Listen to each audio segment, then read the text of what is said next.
मोदी जी न्याय नहीं करना चाहते।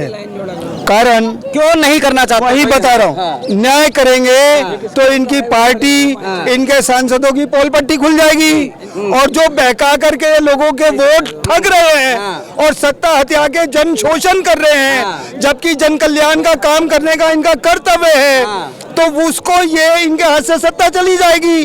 तो इसलिए न्याय नहीं कर रहे हैं कि पोल पट्टी खुल जाएगी और जो बेकार रखा है लोग वोट नहीं देंगे। तो इस तरह से ये हमारे देश को इन्होंने एक बात बताइए, जिस तरह की धाराएं दर्ज हुई है, पोक्सो एक्ट में मामला दर्ज हुआ है, तो वह अभी तक पुलिस नहीं आई। मतलब एक आम इंसान पे अगर छोटा भी केस हो जाता, बाल पकड़ के ले जाती है पुलिस। सिद्ध यही हो रहा है। देखिए, कानूनी प्रक्रिया शुरू होनी चाहिए थी। इल्जाम लगा है, अगर वो निर्दोष है और इंसान का बच्चा है तो कहता मैं इस्तीफा दे रहा हूँ, आप न्याय प्रक्रिया चालू करो। अगर मैं दोषी हूँ तो फांसी पे चढ़ा देना, और निर्दोष है तो मेरा मान सम्मान लौटा देना, और इनसे पूछ लेना ये झूठा इल्जाम क्यों लगा रहे हैं। ये है स्वाभाविक और प्राकृतिक न्याय, और ये है संविधान के हिसाब से सामाजिक, आर्थिक, राजनीतिक न्याय की मूल भावना। ये क्या कर रहे हैं? ये सत्ता भक्षण कर रहे हैं, ये न्याय नहीं करेंगे। इनका पुराना इतिहास है। इन्होंने वसुधैव कुटुंबकम को भी जो है तहस नहस करके जाति व्यवस्था का नेगेटिव फार्मूला सत्ता हथियाने के लिए किया। उस जमाने के जो माफिया थे, उन्होंने ऋषि मुनियों के प्रतीक धर्म सत्ता के माध्यम से पूरे लोगों को, देश के लोगों को गुलाम बना लिया। जो सत्ता तंत्र में थे वो अपने आप को अगड़े बन गए, चैलेंज से परे, और जो शासित थे उनको अधिकार शून्य बना दिया, शोषण का अधिकारी बना दिया, ताड़न का अधिकारी बना दिया। ये उस सोच से जकड़े हुए लोग हैं। आज के लोकतंत्र का ये मनुवादीकरण कर रहे हैं। इस तरह से देश के लोगों को लोकतांत्रिक लाभ से वंचित कर रहे हैं। इस तरह से देश हंता है, ये देशभक्त नहीं है।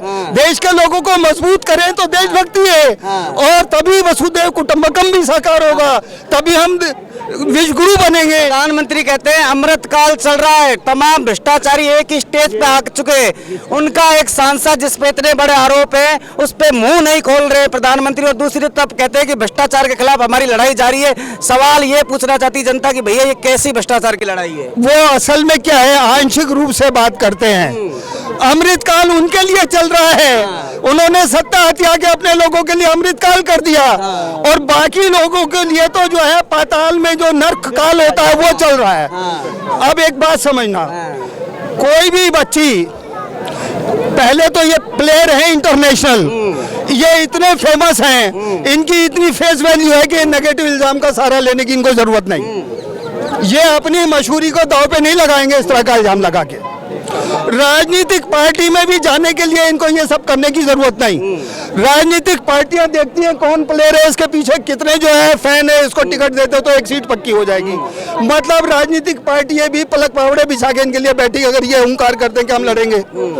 फिर भी इन्होंने अपनी इज्जत की बात को, पिछली बार आए थे ना ये, इन्होंने नहीं सुनी, कमेटी बना के उसे घुसड़ फुसड़ करना चाहा, मजबूर हो गए। यानी इनकी जिंदगी में कोई ऐसा जहर घोल रखा है इन लोगों ने कि वो जहर उनको जीने नहीं दे रहा चैन से। तो उन्होंने अपना दांव सब कुछ लगा दिया, अपनी मशहूरी लगा दी, आर पार की जिंदगी, कैसी जिंदगी से मौत भली, नहीं तो अब लड़ेंगे। अब ये कह रहे हैं साहब आंदोलन क्यों कर रहे हो, जंतर मंतर पे क्यों बैठे हो? प्रधानमंत्री चाहते, अगर वो ईमानदार होते तो कहते कि मेरे सांसद पे इल्जाम लगा है तो मैं अपनी साख के लिए और लोगों को गुड गवर्नेंस देने के प्रतिबद्धता के लिए इस्तीफा भी लूंगा और न्यायिक प्रक्रिया चलवाऊंगा, और दोषी होगा तो उसको जेल भेजूंगा। और ये एक ड्रामा कर रहा है कि लोगों ने मुझे वोट दिया है, पद मुझे लोगों ने दिया है। अरे भैया, देश में लोक कल्याणकारी, जन कल्याणकारी व्यवस्था है, और उसके मकसद से आपको वोट दिया था कि आप संवैधानिक पद पे जाके जन कल्याण का काम करेंगे। उसके साथ जो पद के साथ जो विशेष अधिकार हैं वो जन कल्याण को आगे बढ़ाने के लिए है कि कोई बाधा अगर डाले तो विशेष अधिकार के जरिए से जन कल्याण का काम जारी रखा जाए। आपने क्या करा, उस विशेषाधिकार को इस्तेमाल करके जन शोषण शुरू कर दिया और अपने आप को चैलेंज से परे बना रखा है।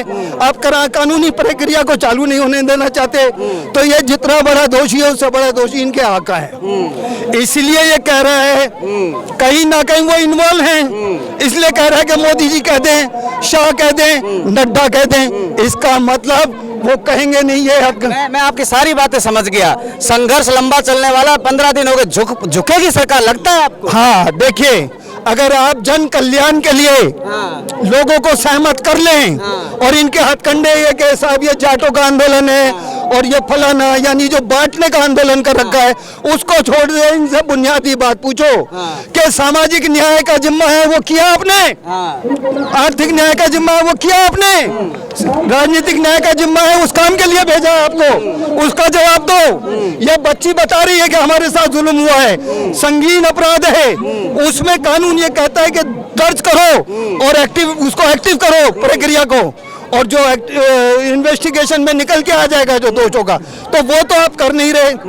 कभी उनसे कहते हैं कि यहाँ से आंदोलन हटा दो, कभी कहते हैं राजनीतिक लोगों को क्यों बुला रहे। अरे पहले अकेले गए थे तुम्हारे पास और तुमने उन्हें बेका दिया कमेटी बना के उसे जो है रफा दफा करने के लिए। जब उन्होंने देखा कि ये तो सुन नहीं रहे, अनुराग जी के पास गए थे, खेल मंत्री के पास, उन्होंने भी टरका दिया। वैसे वो गोली मारो की बात करते हैं और यानी पंथ निरपेक्षता की बात है और वो पंथ सापेक्षता करते हैं, तो वो अपराध नहीं है। तब मजबूर होके यहाँ बैठे। इनको ये डर है, इस आंदोलन के जरिए से इनकी पोल पट्टी खुल रही है और जनता की नजर में ये गिर रहे हैं और जनता को ये रिपीट नहीं करेगी इनको, तो इसलिए इस मामले को रफा दफा करना चाहते हैं। लोकतंत्र अब जाग चुका है। आज की जो जंतर मंतर की परिस्थिति आप देखिए, इससे पहले 5 बजे के बाद तक हमें यहाँ खड़ा होने का अधिकार नहीं था, लेकिन अभी 6 से ऊपर हो रहे हैं, हम यहाँ खड़े हैं। लोकतंत्र जाग चुका है, बदलाव की बहार आ चुकी है। देखिए, मैं आपको बताना चाहूंगा कि ये जो मेन सवाल है यहाँ पे वो लोकतंत्र का सवाल है कि बात ये है कि कोई भी अगर व्यक्ति सही बात कर रहा है तो चाहे वो किसी एमपी के खिलाफ हो, चाहे प्रधानमंत्री के खिलाफ हो, तो उस पर एक्शन होगा या नहीं होगा। क्या सरकार इतने अपने अहंकार में आ चुकी है कि जो अगर उनका पर्सन है, उनका जो एमपी जीता हुआ है, उसको बचाने के लिए पूरा तंत्र लग जाएगा? कानून आम आदमी के लिए अलग है और इनके नेताओं के लिए अलग है। यही चीज मेन मुद्दा है जिसके लिए हम सब लोग यहाँ पे इकट्ठा हुए हैं कि अगर कोई बात गलत होगी तो चाहे वो किसी भी पद पर हो, किस पर भी हो, सबसे पहले उसकी जिम्मेवारी बनती है कि अगर आप सही हैं तो आपको क्या चाहिए। आपको चाहिए कि आप अपने पहले पद से हटे कि ताकि मेरे ऊपर जो जांच होनी है वो स्वतंत्र तरीके से हो सके, किसी के दबाव में ना हो। जब मैं अपने पद से हट जाऊंगा उसके बाद जो निर्णय आएगा वो एक सच्चा निर्णय होगा, उसके बाद सबको वो स्वीकार करना चाहिए। बारिश आने लगी है जंतर मंतर में और हम बारिश में डटे हैं लगातार देश के इन पहलवानों के साथ। इनकी सच्ची खबर, इनकी सच्ची आवाज आप तक पहुंचा रहे हैं, क्योंकि हमें पता है मोदी सेठ की गोद में बैठा मीडिया ये तमाम खबरें आप तक नहीं पहुंचाएगा। बारिश में भी न्यूज नाउ भारत इन पहलवानों के साथ है और लगातार इनके साथ बना रहेगा। फिलहाल इस रिपोर्ट में मुझे दीजिए इजाजत, नमस्कार।